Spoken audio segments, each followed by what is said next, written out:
শ্রেণীর বাংলা প্রথম অধ্যায় মর্যাদা বজায় রেখে যোগাযোগ করি। আর প্রথম অধ্যায় তোমাদের বার্ষিক পরীক্ষায় কিন্তু আসবে প্রথম অধ্যায় থেকে।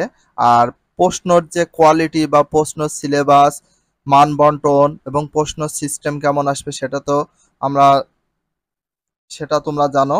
তো ফার্স্টে আমরা এখানে কিভাবে পড়তে হবে, রিডিং গুলো পড়ার সিস্টেম কেমন, এক কথায় প্রশ্নগুলো বের করবো কেমন ভাবে, এমসিকিউ বের করবো কেমন ভাবে, সেই সিস্টেমে আমরা পড়বো।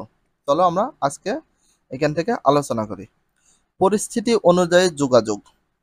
নিচে কয়েকটি পরিস্থিতি উল্লেখ আছে।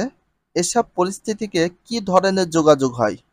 ছোট ছোট দলে ভাগ হয়ে আলোচনা করো এবং ভূমিকা বিনয়ের মাধ্যমে উপস্থাপন করো। পরিস্থিতি এক।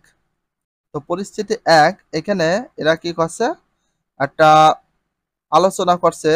বাবা, মা, ভাই, বোন, টোটাল একটা পরিবারে 4 জন ছিল, তারা সকলে মিলে একটা আলোচনা করছে।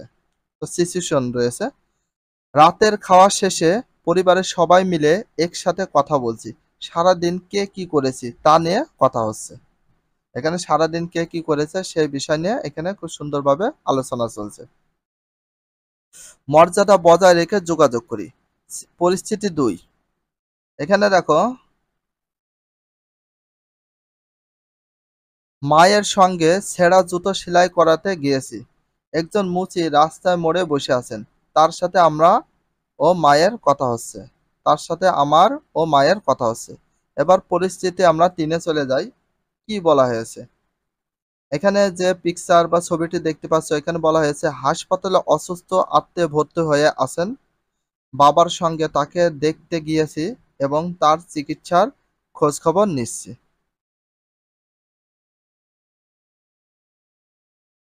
পরিস্থিতি 4, এখানে দেখো, বাড়ির পাশের দোকানে এসেছি কিন্তু জিনিসপত্র কিনতে, দোকানদারের সাথে কথা বলছি। পরিস্থিতি 5,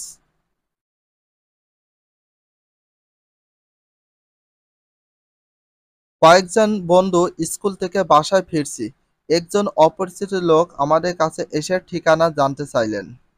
কিছুদিন অসুস্থ থাকায় স্কুল যেতে পারিনি, শ্রেণী শিক্ষক বাড়িতে ফোন করে আমার সাথে কথা বলছেন।